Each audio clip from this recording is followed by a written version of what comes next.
What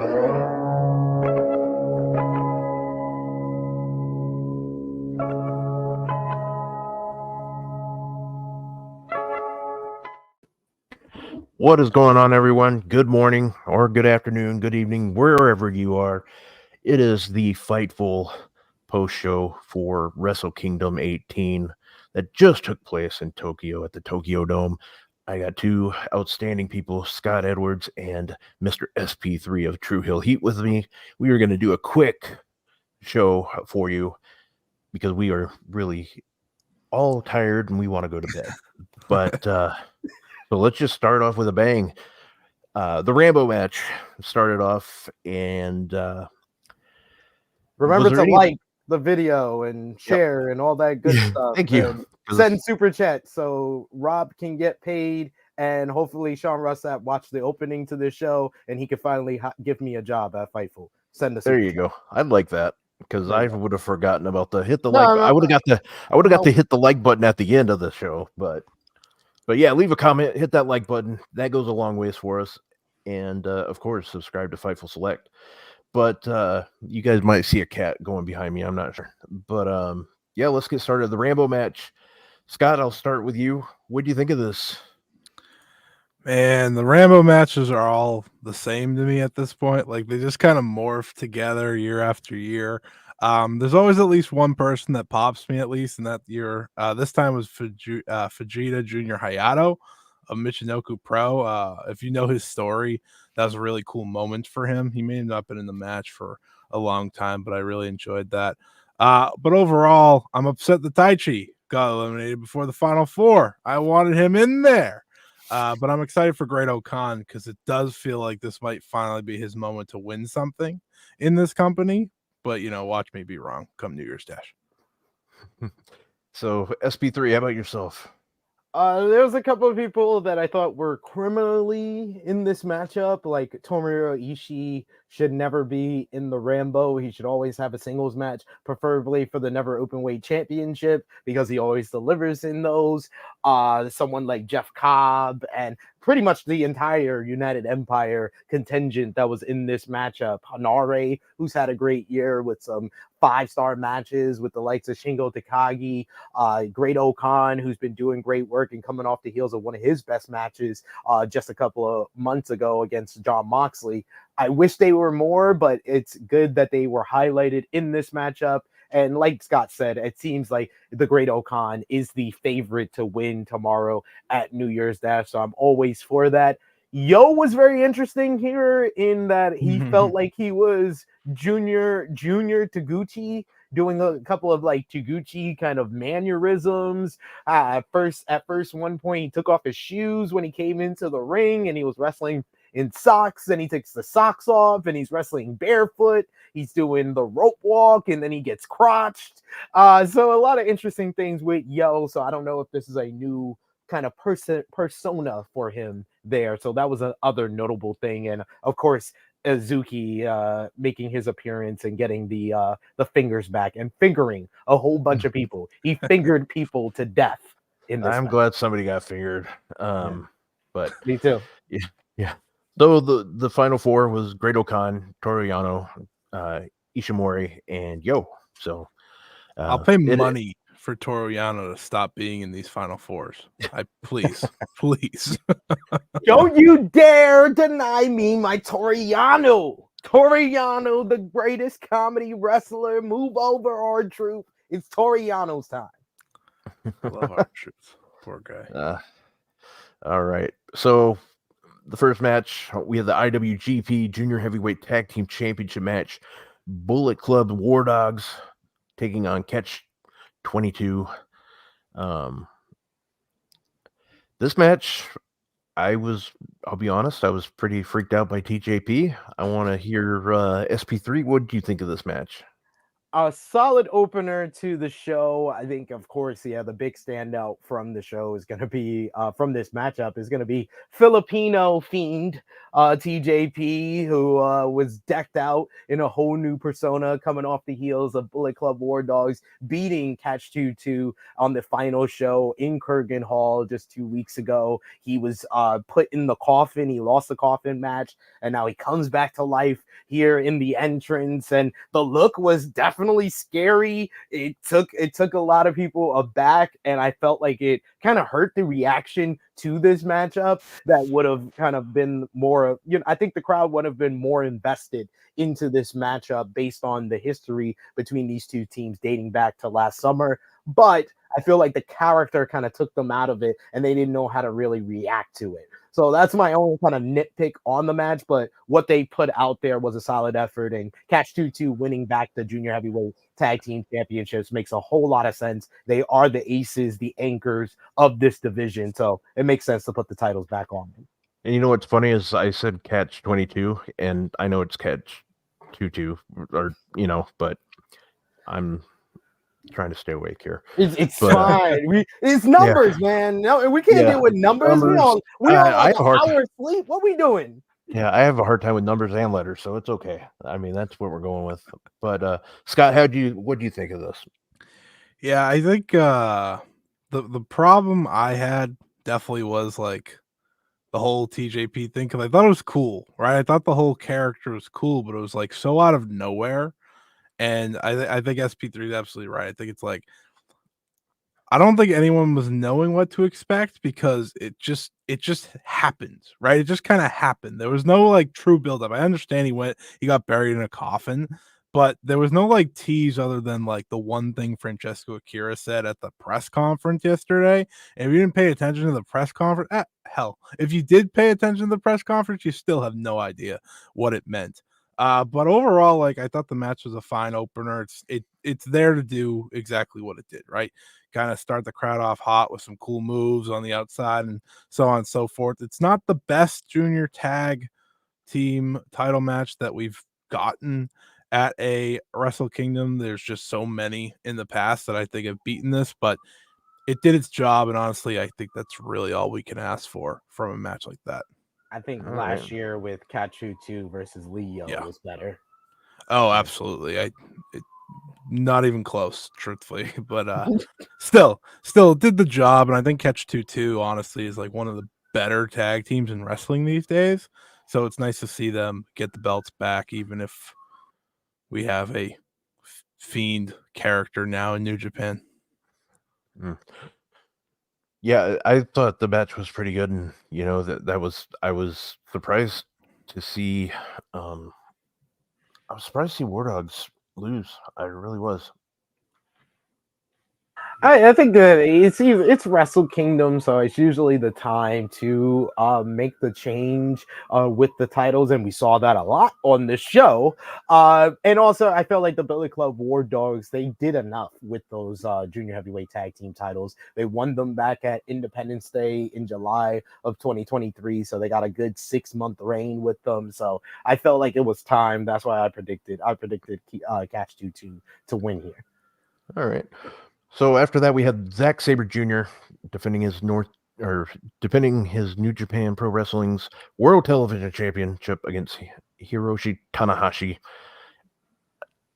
Every time Sabre is in a match, I'm excited to watch it. Tanahashi, he's getting on up there. The president, he as I tweeted out, he triple Hanahashi it. So put the bosses in charge. So he got I'm joking, but he got the victory. I like this match. SP3, what do you think? Oh, I thoroughly enjoyed this matchup, to the point that I was shocked to learn that this was only 8 minutes, because it just flew by. It was just so fast, but I like by the end of it, I was like, oh, that had to be over 10 minutes, right? And it was like, no, 8:28. I was like, that's probably one of the best 8-minute matches I've ever seen. They did not waste any time. It was a technical wrestling clinic between two of the very best. Do I agree with Tanahashi winning here? No, because Zack Sabre Jr. was my favorite champion in all of wrestling, and what a run that he had, a full year, 17 successful defenses, just a iconic run to really establish this title. And now it goes to Tanahashi, who can now be a flag bearer and a kind of a litmus test for the young stars to finally dethrone this title and finally a young star win this title that was introduced for the young stars. Scott? Yeah, I think the way I look at it in two ways, not just like the winner, but also the match itself. And I think Tanahashi in a 15-minute time limit match is actually like a perfect role for him right now. He doesn't have to do the big build-up. You saw it in this match. 8 minutes didn't feel like 8 minutes. He got all of his stuff in, and I was very entertained. I think with Zack Sabre Jr., my hope with him losing is that he is now going to go up the card because the likes of Will Ospreay's gone. Spoiler alert, Tama Tonga is now gone. You know, like people are leaving. And Zack Sabre Jr. has long been one of, if not arguably, the best international talents in this company. I know Ospreay gets the favoritism there, obviously, but I think if you put Zack in these big roles, especially after this television title reign, he's going to absolutely succeed. So that's what I'm hoping is the reason we took the belt off of him. The match itself, so good. The first, I'd say, very good to great match of this show. It was shocking only because, you know, it went 8 minutes, right? But it just packed in so much excellent wrestling. And I'm hoping that this means that one of those real Three Musketeers or Yu Uemura, of course, can get the title from Tanahashi, because I think that would be a big win for one of them. The first person I thought of was Tsuji, because I just feel like Tsuji in these 15-minute sprints will be a perfect fit, but I'm happy with any of them at this point because I just want one of them, someone of the young crew, to get a damn title, please. Well, you know, if you want to last more than 8 minutes, we have a sponsor for you. So here you go. Hello. Do you have a limp penis? A difficulty getting it erect? Boy, do I have a product for you. BlueChew.com and the code Fightful will help fix that. Blue Chew has the same active ingredients as Viagra and Cialis, so you know they work. But they work a lot faster because it's a chewable. It's also much more affordable. Use that promo code Fightful. Get your first shipment free. Just pay $5 shipping. One of the best parts, it's discreet. No awkward in-person doctor's visits. You don't have to go to the pharmacy. It's shipped straight to your door when approved by an online physician. You want to check this out. It will help you. It is a good product. It will make your sex life better. BlueChew.com and the code Fightful. That lasted longer than that match did. So, but yeah, I thought that was perfect timing for it. So yeah, it seemed right. I'm happy I could lay that up for you. You did. I will take us to the next match, which was Yota Tsuji versus Yuya Uemura. For me, this was a big match, not just because I'm excited for the young guys in this company, but Yuya Uemura needed this match. Like, I can't stress that enough. This was a match he desperately needed to deliver in. And ultimately, I still felt like Yota Tsuji was the star of the match. However, Uemura gets the win in what I thought was a great closing stretch by him. And those are the baby steps we need, right? I thought the match was very good. And it's just the beginning between these two, right? You would think sometime in the next 5 to 10 years, these two are main eventing this show, if all goes right. At least I'd hope so. SP3, what were your thoughts? I've said it once, I'll say it again. Yota Tsuji not only will be main eventing a Wrestle Kingdom in the future, he should have main evented this show because he should have beaten SANADA back at Dominion 2023. Amen. That magical moment at the end would not have been the same. Hey, I don't care about no magical moment. I do. I don't care about Cody's story. I don't care about SANADA's magical moment. I care about. It was actually about Naito's. My guy. I mean, You gotta care about Naito. Naito got his roll call. He would have got his roll call still if he first. No, clearly it wouldn't have. Because Naito didn't mention SANADA in the roll call. He said thank you, but I'm not even going to mention you in the roll call. But the Tsuji Uemura matchup was really good. I do agree with Scott. Tsuji just had me throughout this matchup just being like, man, I don't think there's anyone else in the business that has a better moveset than this kid. The way he does stuff, the moves that he does it, the sequence in which he does it are just top notch. It's one of a kind, and that's what makes him like the instant star, young star of New Japan Pro Wrestling, where I wouldn't be surprised if he main evented Wrestle Kingdom 19. I wouldn't be surprised if these two guys faced again at a Wrestle Kingdom for the IWGP Heavyweight Championship, because they showed what type of potential they have. Uemura is just a natural babyface. He shows kind of traits of Hiroshi Tanahashi, as well as with the arm drags, Ricky Steamboat, like commentary said. And I just thought that they had really good chemistry together in this matchup.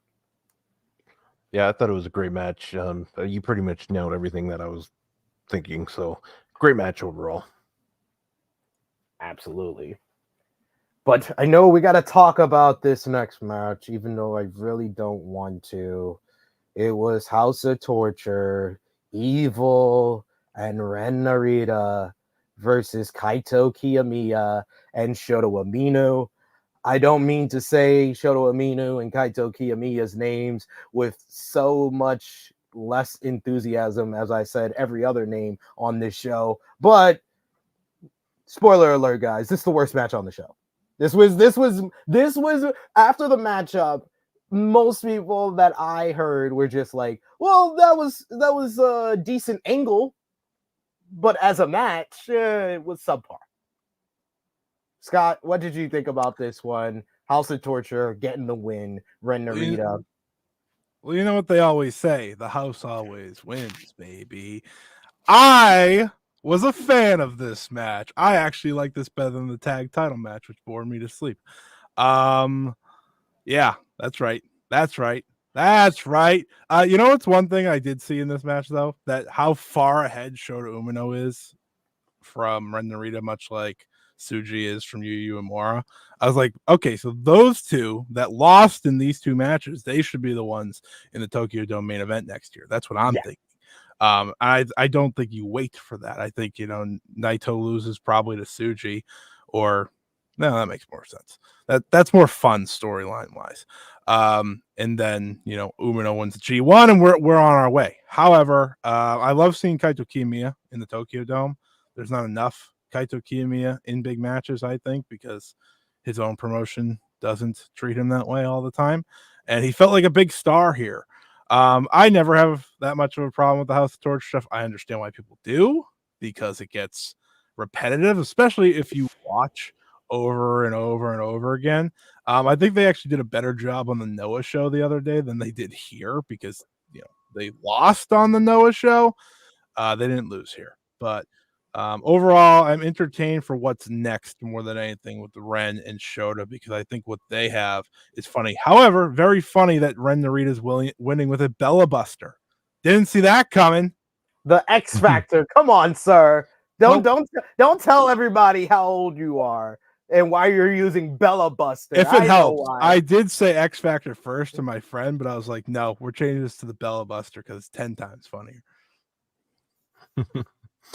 Overall thought it was, like SP3 said, it was a match. It was there. But yeah, overall no problem with it. So I'm gonna need somebody else to take over for a second. My computer's acting up. I gotcha.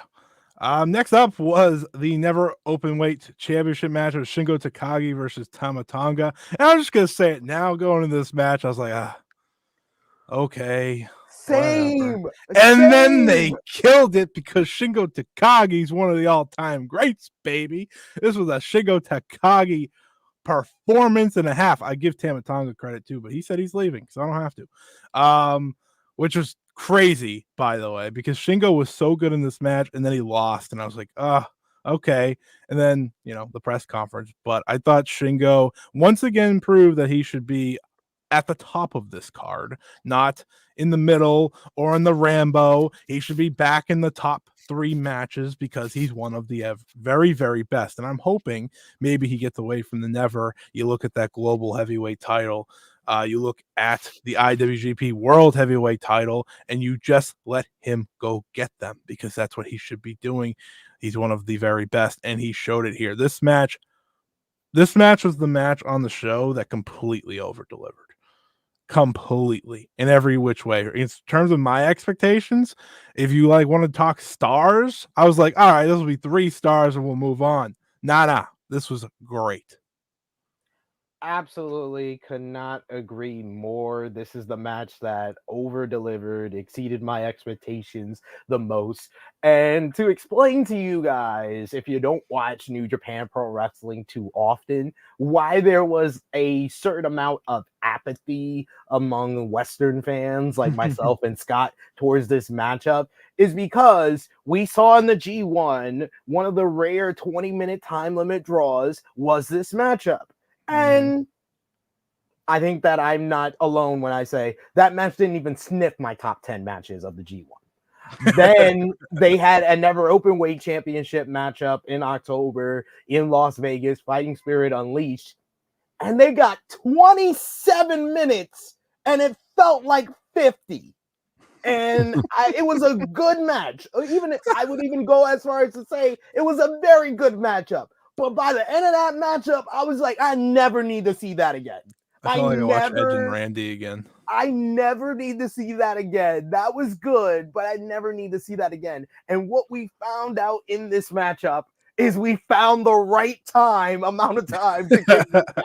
That's what we found out in this matchup. The right amount of time to give these guys was around 13 to 15 minutes because they can have an absolute banger that was all thriller, no filler. We got high impact moves, the reversals, the counters, the made in Japan into the freaking gun stun was one of the best reversals on this damn show. And the DSD, the J Driller at the end, I just like, oh my God, you just crushed this man's skull in the mat.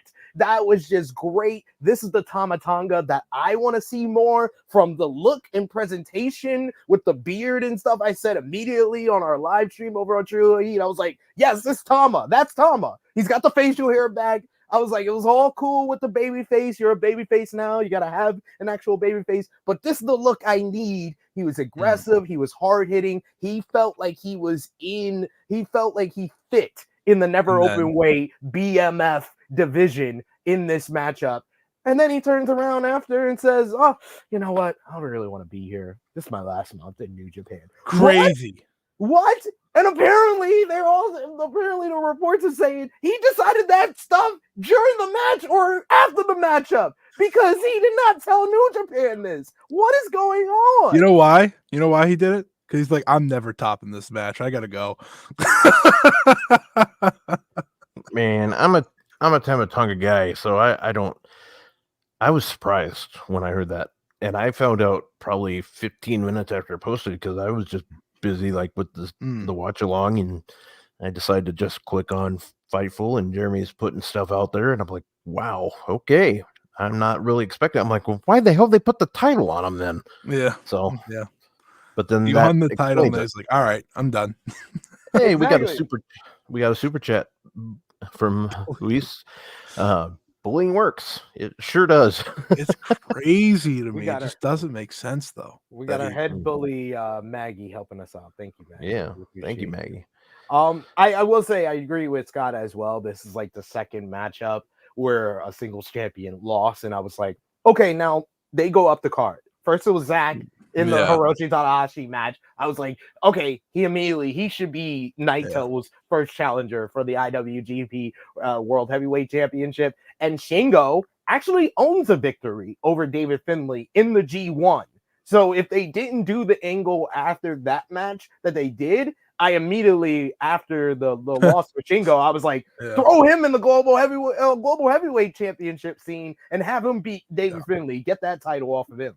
They picked a different route for that one. It's slightly different. Which I'm very excited for because I've committed to the bit at this point. So, yeah, and after this match, we saw Nick Nemeth and his brother Ryan, aka Dolph Ziggler, show up at ringside. I was what would SP3? What do you think of that? I was absolutely shocked. I was like very much I was like, what the hell? Is that Dolph Ziggler? I was like, first I saw Ryan Nemeth and I was like, why do we care if he's here? And then I was like, wait, but who's that next to him? The camera did it. It's okay.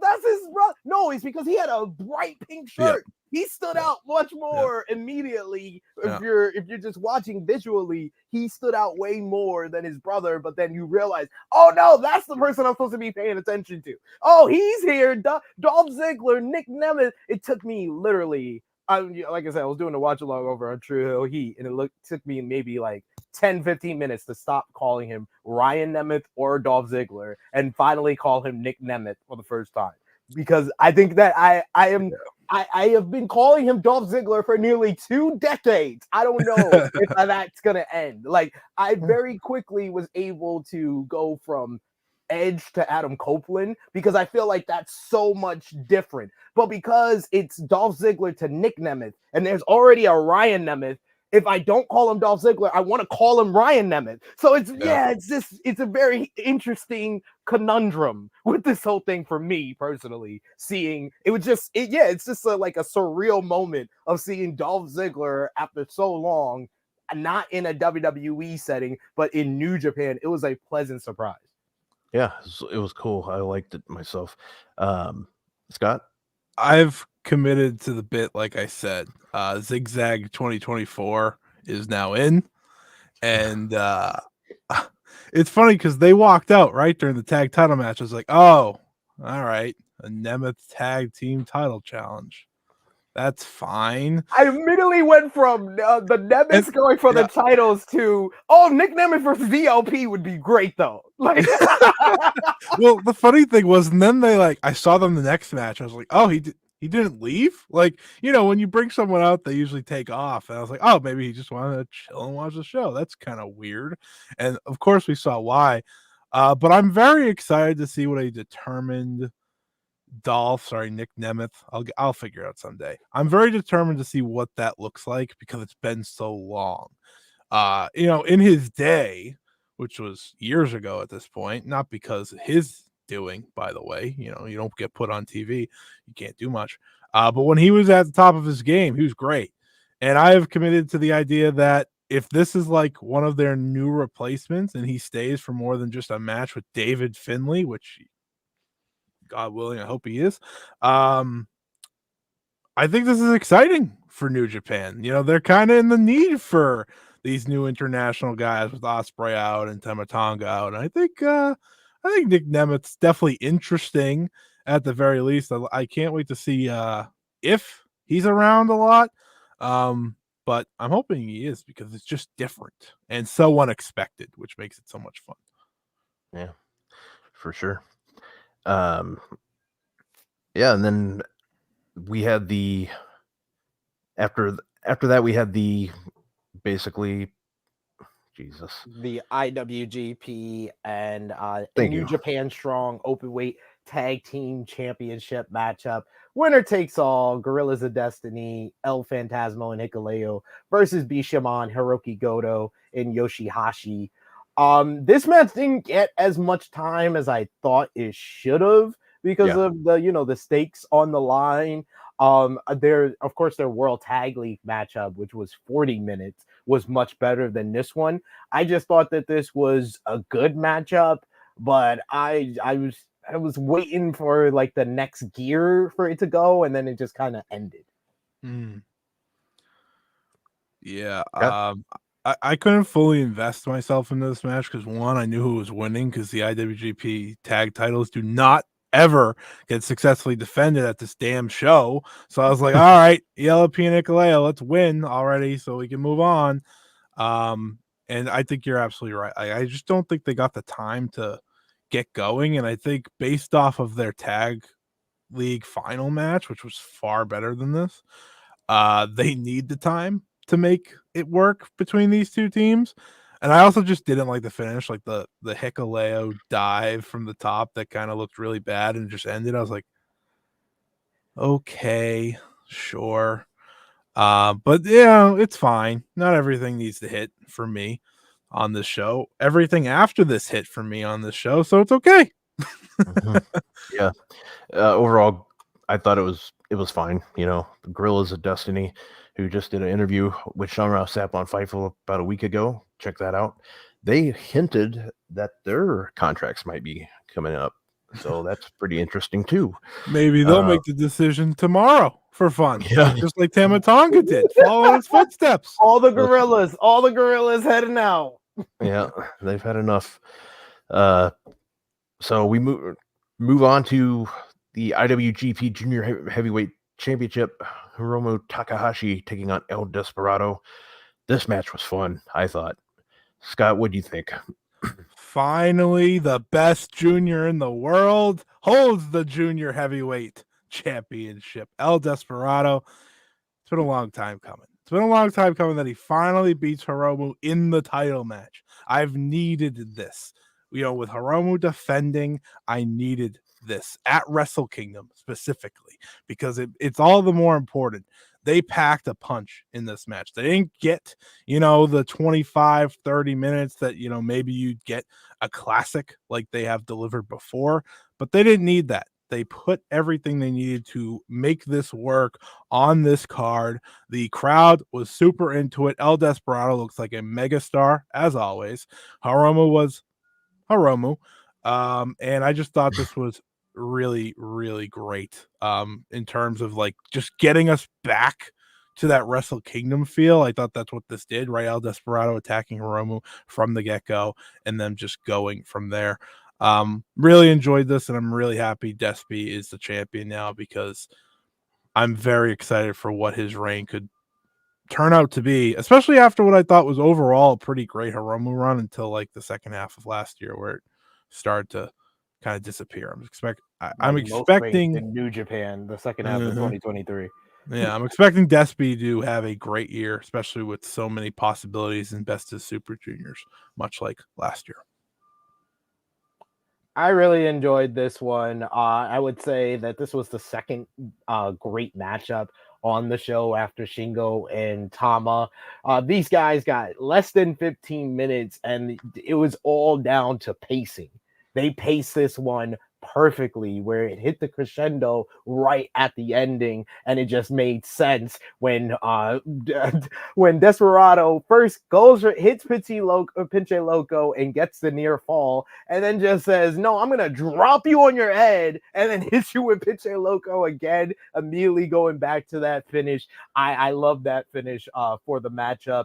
And it made Desperado look very strong. And I agree with Scott. Desperado has been one of the best junior heavyweights out there. He was my pick to win the Best of the Super Juniors last year. I was so disappointed when he came up short in the semifinals. This makes sense here. And now he is 2-0 against Hiromu Takahashi at the Tokyo Dome at Wrestle Kingdom. 2 years ago, as champion, he successfully defended the title against Hiromu, and now here he beats Hiromu, ending Hiromu's greatest reign of his career as IWGP Junior Heavyweight Champion, 1 full year as champion, and stopping Hiromu from getting his title defense record, which was the whole theme of this reign for him. So Desperado kind of furthered his rivalry with Hiromu while having a great match in the process.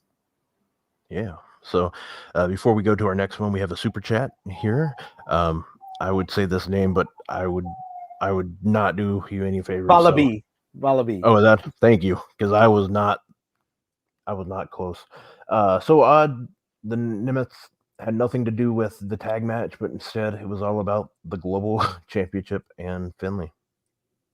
That's what surprised me too. I mean, I think it surprised. Yeah. So, man, that I just was not. I was expecting the same thing you guys were with the tag team. That's who I thought they were there for. But we will move on to the IWGP Global Championship with Will Ospreay, Jon Moxley, and David Finlay. SP3, what'd you think of this? Now, so like I said, Tama, Shingo, great match. Hiromu, Despy, great match. This was another level up. This was spectacular at times, breathtaking at times, thrilling. And I love the simple storytelling of they set everything up in the press conference with Ospreay suggesting this whole ceasefire with David Finlay. But they really set this all up with how they introduced this matchup back at Power Struggle, where they had the big stare down, like we were going to set up a big Wrestle Kingdom matchup between Ospreay and Moxley, and David Finlay, the inconvenience of it all, had to insert himself in this. And that's how the story of the match was. It was like Moxley and Ospreay did not want Finlay in this match. They had much rather face each other and much rather have great sequences where you get a Death Rider into a hidden blade. You get the reversals. You get the counter work. Anytime Ospreay and Moxley were going at it, it was just artistry. And then David Finlay would just stick his nose in the business. And the best part is when they were going through the strike exchange and Finlay just comes in, hits most guys. They're just looking at him like, dude, like, we don't want to deal with you. And he has to spit at them for them to finally hit him. I was just loving every single moment of this matchup. David Finlay picking up the win, I was totally fine with. I knew that was going to be the result in the end, and I thought they told a great story getting there. This was fantastic. A fantastic three-way where all three guys came out of the matchup the better for it. Scott? I loved everything about this match except for when the War Dogs showed up. I felt like because I was so into it, right? And I thought Moxley had like an especially fantastic showing this match. I think Death Rider Mox is the best Mox, which might be a hot take, just because of how great he is in AEW, obviously. But every time he's in New Japan, it's just different. But this match was going, incredible pace. And then the War Dogs walked out. I was like, time out. When did they become House of Torture? Because I know like people hate House of Torture, and I was like, I know I'm going to see in like 2 seconds. They're going to look on the timeline, and people are going to be like, oh, but we love the War Dogs. I was right. Of course they did. And I was like, this is the same exact thing. The only good thing about this was the way Alex Collin fell through the table. I thought that was hysterical. But overall, the match is great, so it's okay. David Finlay winning, expected. Obviously, he's the only signed talent to New Japan Pro Wrestling. So why wouldn't you put the new title on the guy that signed to New Japan Pro Wrestling? I was really hoping for it to go to Ospreay to Okada, but I dreamt a little too much. Okada won another belt. I know, silly me. You don't deal with those smaller belts, but I also agree with you that Coughlin falling through the table, that was the best sequel to Ospreay getting his brain splattered through the table last year by Omega. That was the nice little sequel that it was Ospreay that did that to Coughlin, so his ass is through the table. That's great stuff. Great moment. Great finish. It was that unofficial payback for him, even though it wasn't Kenny, but you have to put the belt on Finlay, and I'll tell you what, I'm definitely interested in the next matchup just for pure wonder with Nick Nemeth, because I was not expecting that one. I kind of did though, because they didn't do the angle after the tag team matchup. Yeah. So immediately, I think it was like before this matchup on our watch along, I was like, so like, is Nick Nemeth still out there? Are they gonna do like something with them? Yeah. Because I don't think they really set up anything with the tag team titles. And then he was still sitting there, and David Finlay comes right over, starts talking trash. Nick Nemeth gets up. They start talking trash to each other. We get a pull apart brawl between one another, and that seems like it sets up maybe Battle in the Valley, the first global championship matchup, Nick Nemeth versus David Finlay. Anyone want a little fact? The last title match Finlay had, Fit Finlay, was against Dolph Ziggler in WWE. So, how about that? That's great. That's where the story is going. So David's going to finish the story. He's gonna do it for his daddy first. God. But before we go to the next match, let's hear from our last sponsor, Bet Online. Hey guys, I'm here to tell you about betonline.ag, the official betting partner of Fightful. It's not just an online platform. They've been trusted for over 25 years. They boast a focus on the player approach and have built their reputation on offering their clients nothing but the best. From cutting-edge technology to enticing promotions and the latest sports betting odds. Whether it be wrestling, MMA, boxing, or football, baseball, basketball, or racing, anything you can think of. All major sporting events are covered by betonline.ag. Fast payouts, highest credit card acceptance industry-wide, safe and secure online environments, and their live betting feature allows you to bet on your favorites weekly and easily and in real time. betonline.ag. That's where we're going at Fightful. That's where we suggest you go as well. That's where we get all of our odds at. betonline.ag. Only bet what you can, and please bet responsibly. So there you go. So this next match had two guys that are pretty good. A guy named Okada and a guy named Danielson, Bryan Danielson. Whew.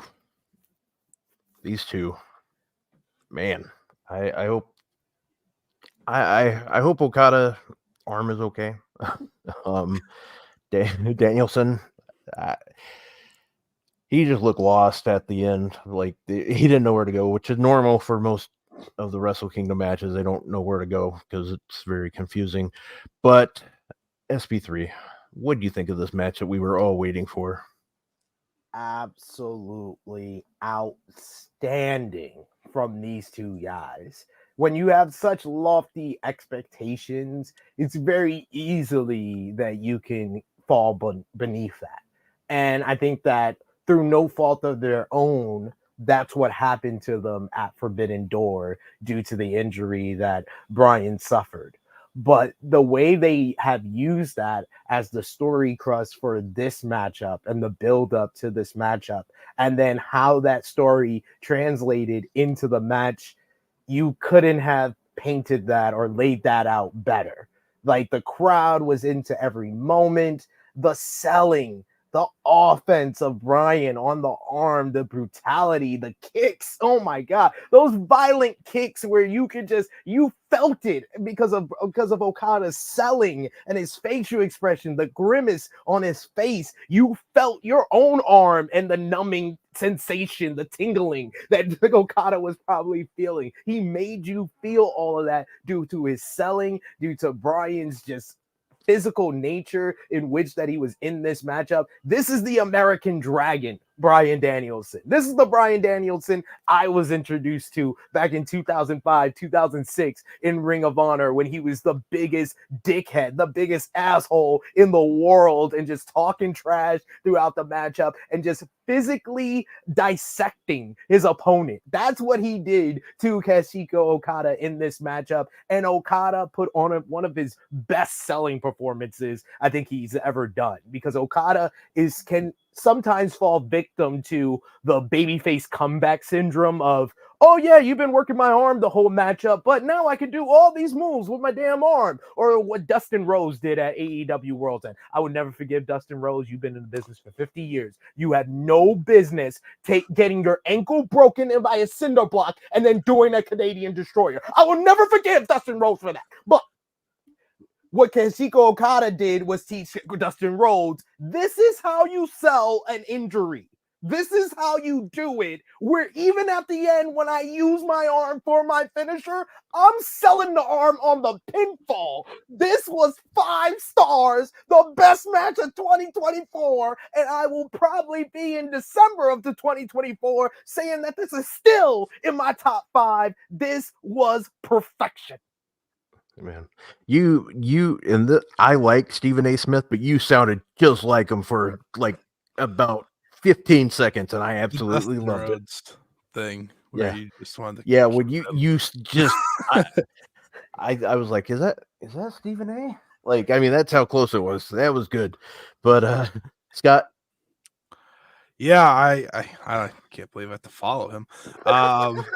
It's tough, but Well, at least you're not like who's the guy on Fox that nobody likes? Skip. So you're not Oh, Skip. yeah. So that's good. there we go. I'm not Skip, thank God.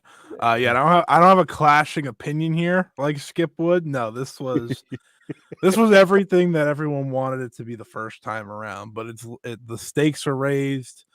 No, listen, no offense to Toronto. I don't mean it this way, but there's nothing like the Tokyo Dome. And there's nothing like Okada in the Tokyo Dome. In every preview I did heading into the show, I couldn't stress enough that this is two all-time greats going head to head in what I think is one of the two superior places a match could be held. It's either this or Cork and All, truthfully, for me. Or Ryogoku. Ryogoku is also phenomenal. And this was, like I just said, phenomenal. It can't be overstated how much of a prick Bryan Danielson is. He had these fans chanting yes before the match even started. And once that bell rang, he said, I'm going to make you hate me. I'm going to make you despise me because I'm going to destroy your favorite. And I've never seen Okada destroyed like that. But the beauty of Kazuchika Okada is that when he comes back with just this great babyface momentum. And like SP3 said, that didn't come at the extent, he didn't ruin the work that was done. The arm was still gone, right? The elbow drop, that arm was killing him. The first Rainmaker, that arm was killing him. And that last Rainmaker, he had nothing left in that arm. I would love to see him just not use that arm at New Year's Dash at this point because he's got no arm left. He used a bit of it left. I love how the first Rainmaker was like if you're like in the trenches and you're taking a whole bunch of bullets and you just have one big gun and you're just to give you some room. That's what it was. Like he just pulled it out. It was like, oh God. Absolutely. It's like Monty Python. Like, oh, it's just a flesh wound, and then like, oh, there goes another limb. Yeah, like so. The creativity of this match, in many ways, the simplicity of this match to run back some previous moments from their first one. But when Okada ripped that eye patch off and started absolutely pounding on poor Danielson, I was like, here we go. This is it. This is it. We reached the pinnacle, right? We reached where we wanted this match to reach. Just tremendous. Okada in the Tokyo Dome, Danielson in the Tokyo Dome. We're probably never going to get either this match again or Danielson in the Tokyo Dome. So if you didn't watch it, go watch it. If you did watch it, go watch it again. I know I will when I'm not sleep deprived. And relish it because man, you don't get professional wrestling this good too often and on this stage when the wrestling is this good on this stage. And there's just so many different moments throughout the matchup, like you said, the elbow drop callback, the drop. Every time Okada hits a drop kick, I'm just utterly amazed at the timing and when he hits it, and the Psycho knee. He hits the first Psycho knee on the floor and it just hits, it just goes right into Okada's ribs. Oh man, there's so many great moments in this matchup. This is a must-watch match. This is the bar set for the match of the year right now. I wasn't going to click on this, but what do you think of this? And what do you think of my dog jumping in there? Well, only reason I might not be down for that is because I feel like Bryan needs to face someone from the UK, either Will Ospreay or Nigel McGuinness. Okay, I'll give you that. That does make sense.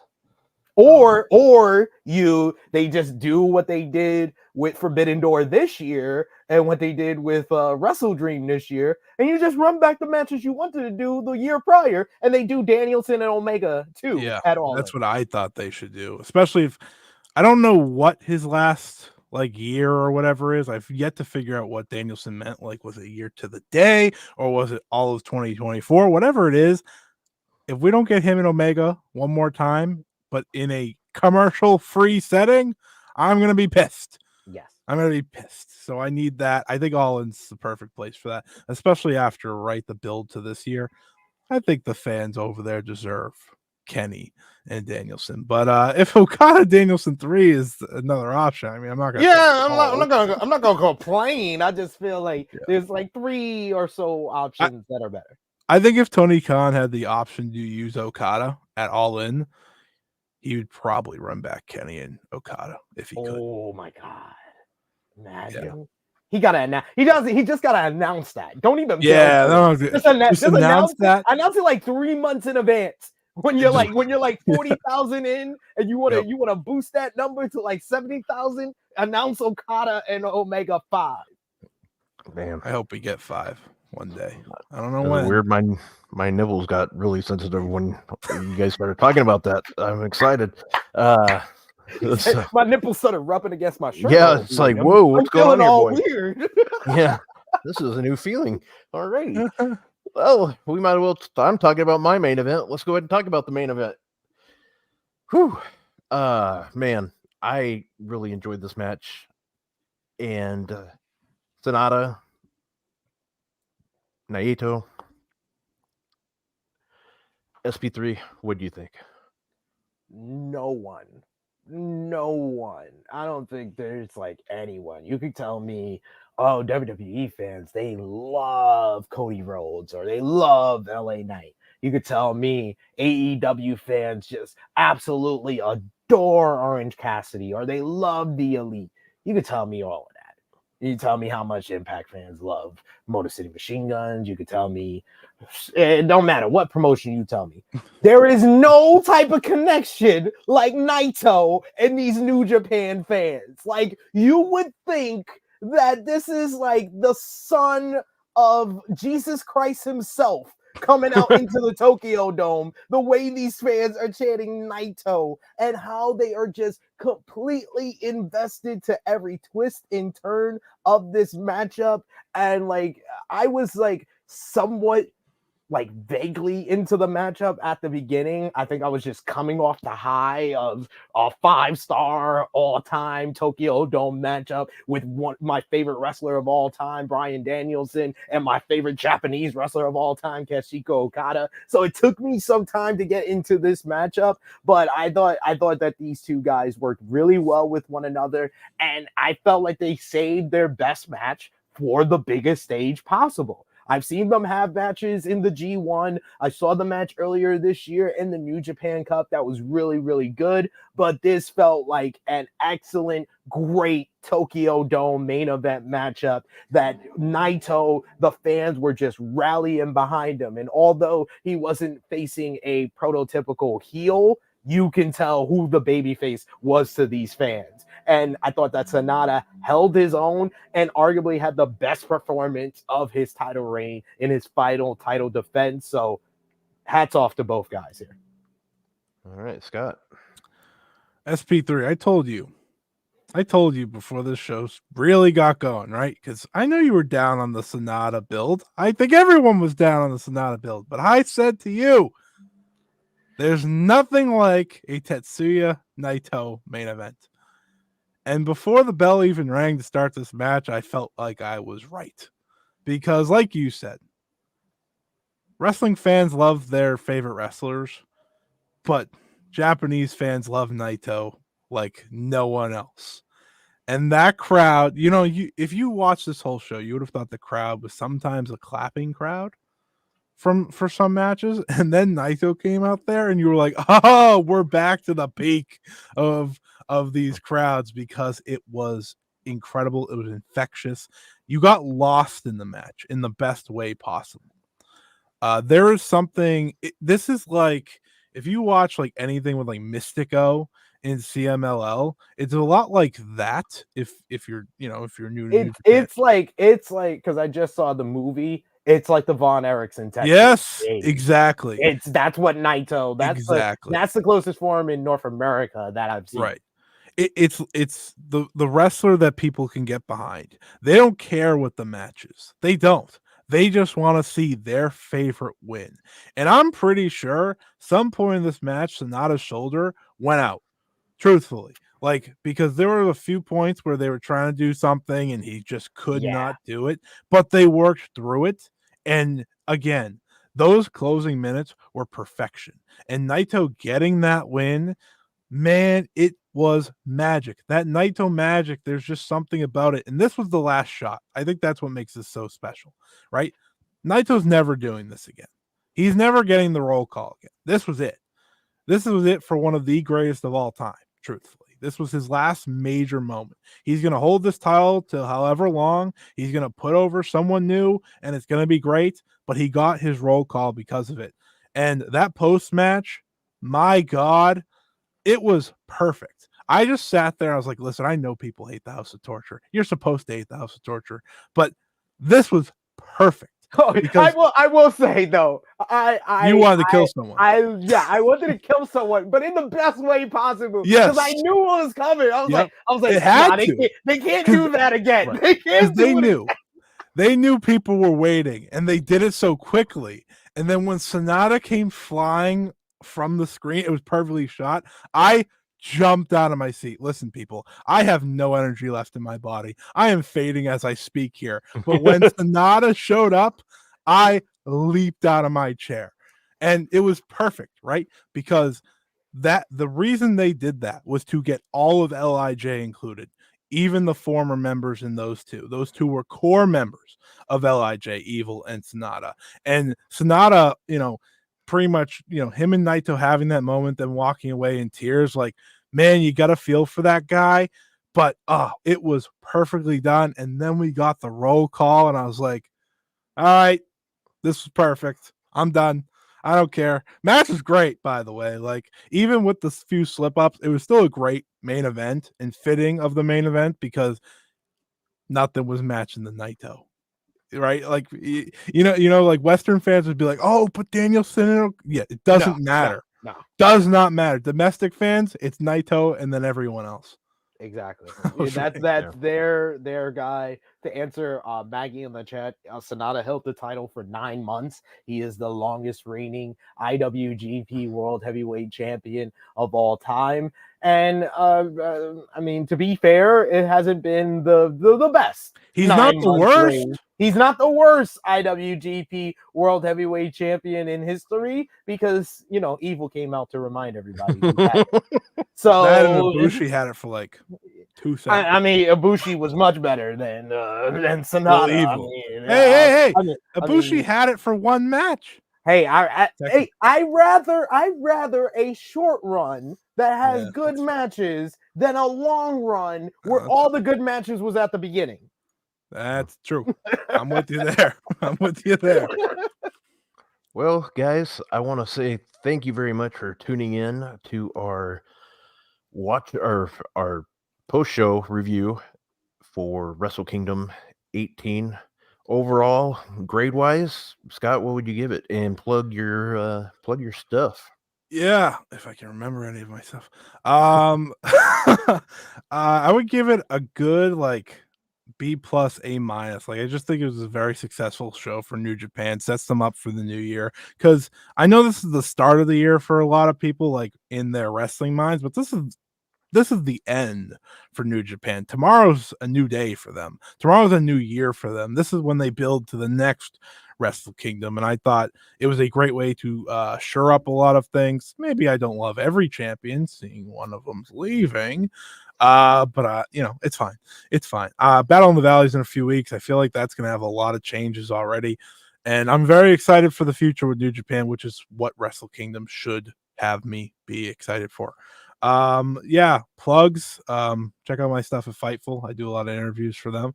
I did a few for the big week of Japanese wrestling. I did one with Kaito Kiyomiya, one with Okada Uehara of TJPW. Check those out. I host a few podcasts, including the 5-Star Joshi Show, if you want to get into Joshi wrestling, because before this, I was awake and watching two Joshi shows because TJPW and Stardom went back to back right before this. So if you want to hear about that, go over there. You can just type that into any podcast platform. Will come up as Fight Game Media Network. So please listen to that. Otherwise, I'm tired. I'm going to send it over to SB3. Yes, thank you guys for having me, Rob, Scott, all of you watching. Remember to drop the thumbs up on the video, share with your friends, subscribe if you are new to Fightful Overbooked, because I am here on Tuesdays where I don't talk about professional wrestling. I just complain about the Los Angeles Lakers and their struggles this season. And then I play the many voices of the male characters on Love is Blind Mobile, along with Cher Delaware and Jeremy Lambert. So yeah, if you're into any of that type of stuff, check that out, and check out all the great stuff here on Fightful Overbooked. You can also see my content over at True Hill Heat Wrestling. I'll be live actually later today, 3:05 p.m. Eastern time. I usually start at 1, but I need to sleep.